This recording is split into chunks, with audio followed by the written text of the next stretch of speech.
Now on huge news, Toyota is teaming up with China. Should the West be worried? Something just changed in the global auto industry, and it's bigger than a new car launch, bigger than EV sales numbers, bigger than Tesla. Toyota, one of the West's most trusted automotive giants, is moving closer to China, not just to sell cars, but to build the future with them. And that decision could quietly reshape the balance of power in the global economy. For decades, Toyota was the symbol of stability, reliable, disciplined, careful. From the Corolla to the Hilux, from the Prius to the Tacoma, Toyota built its empire on trust. In America, in Europe, across the West. It wasn't just a car company, it was part of the economic fabric. But now, the world has shifted, and Toyota knows it. Because while Western automakers debated strategy, China moved fast.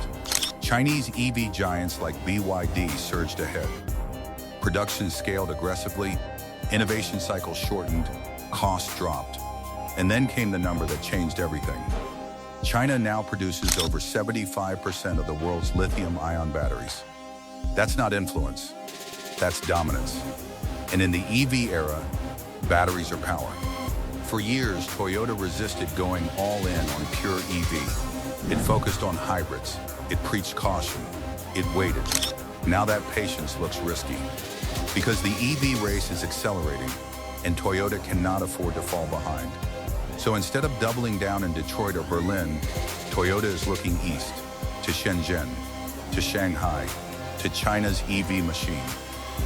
The most powerful move? A deepening partnership with BYD, the very company that just overtook Tesla in global EV sales. Let that sink in. Toyota, one of the most iconic Japanese brands in Western markets, working side by side with China's EV champion. Together, they've already co-developed the BZ3, an electric sedan powered by BYD Blade battery technology, known for being cheaper, safer, and more durable. But this isn't just a one-off collaboration, it's something bigger. Toyota is also strengthening ties with CATL, the largest EV battery producer on Earth. And beyond that, it's embedding R&D teams directly inside China. Not just buying parts, not just importing cells, embedding itself into China's EV ecosystem. That means access to faster development cycles, lower manufacturing costs, direct links to raw material processing, and proximity to the world's largest EV market. For Toyota, it's about speed. But for the West, it's about something else. Because here's the uncomfortable reality. China controls massive portions of the global supply chain. For lithium, nickel, and cobalt, the minerals that power the EV revolution. By tying its future to China's ecosystem, Toyota may gain an edge in the EV race, but it may also increase dependence on a strategic competitor. And in today's geopolitical climate, dependence is risk. So what is this really? A smart business move or a quiet shift in global alliances? Because when one of the world's most respected automakers chooses to integrate deeper with China's industrial engine, it signals something larger than profit. It signals where the power might be moving. And if the EV future runs through Beijing instead of Detroit, the real question becomes, is the West prepared for that reality? So, from a purely business perspective, Toyota's pivot toward Chinese partnerships is a calculated move to close its widening gap in the EV market. For years, Toyota's strategy leaned heavily on hybrids, where it enjoyed a commanding lead thanks to the Prius and its hybrid variants across the lineup. But as global demand shifts toward fully electric vehicles, the company has found itself trailing behind both Western rivals like Tesla and Volkswagen and Chinese giants such as BYD, NIO, and Geely. China is not just the world's largest car market. It's the epicenter of EV innovation, producing more electric vehicles in 2024 than the rest of the world combined.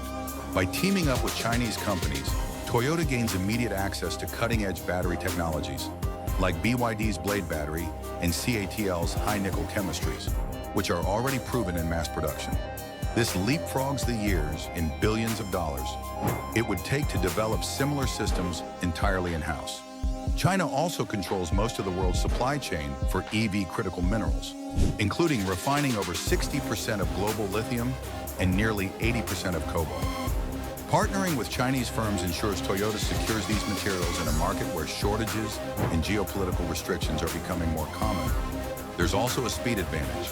Chinese automakers have demonstrated the ability to move from concept to mass production in under 2 years, a pace almost unheard of in traditional Japanese or Western manufacturing.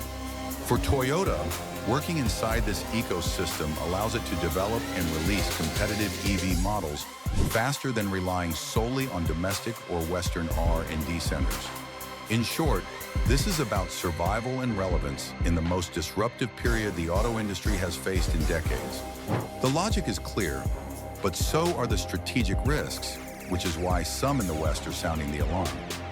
China's automotive sector is not just a commercial enterprise, it is closely aligned with state industrial policy. By helping Chinese firms refine their global competitiveness, Toyota may indirectly be aiding Beijing's goal of dominating the next generation of mobility technology.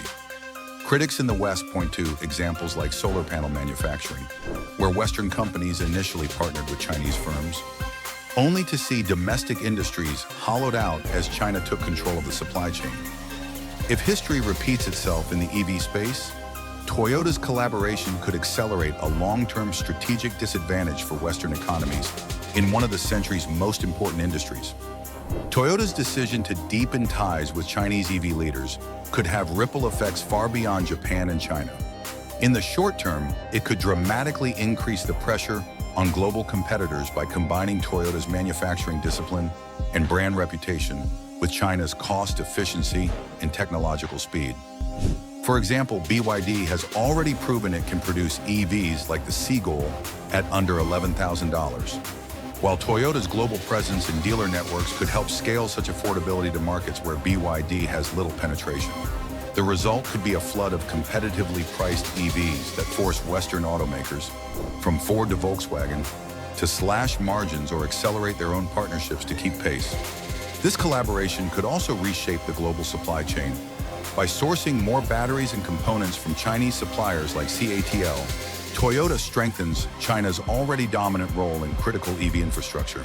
That could push other automakers into similar deals simply to remain competitive, further centralizing global EV production capacity in East Asia. For emerging markets in Southeast Asia, Africa, and Latin America, the Toyota-China alliance might mean faster EV adoption due to lower costs, but it could also limit the diversity of suppliers and make countries more reliant on a China-centered ecosystem. In the long term, this could tilt the balance of the auto industry's innovation centers. Historically, technological leadership alternated between Europe, the US, and Japan, but a successful Toyota-China model could cement China as the undisputed hub of EV and battery innovation. That would not just be an industrial shift, it would be a strategic realignment in one of the most valuable and politically sensitive sectors of the global economy. The question for the West becomes whether this partnership is a wake-up call to invest faster in domestic capabilities or a sign that the tide has already turned. Toyota's decision to team up with China's auto and battery giants is a bold reminder that in today's global economy, business strategy and geopolitics are often inseparable. On paper, it's a move that could catapult Toyota into EV relevance almost overnight, leveraging China's cost advantages, battery expertise, and manufacturing speed to close the gap with global leaders. But it also tightens the company's ties to a nation that many in the West view as a strategic competitor, raising questions about dependency, intellectual property, and the long-term control of critical technologies. The partnership may well deliver cheaper EVs, faster innovation, and a stronger position for Toyota in the global market. Yet it also risks concentrating even more power in China's hands at a time when control over energy transition technologies is seen as a geopolitical prize. Whether this is remembered as a masterstroke of industrial cooperation or a strategic misstep will depend on how the next decade plays out. So the question is this simply a smart business move in a hyper-competitive market? Or is Toyota helping China cement dominance in one of the most important industries of the 21st century? Let me know your take. Because this isn't just about cars, it's about the future balance of economic power, of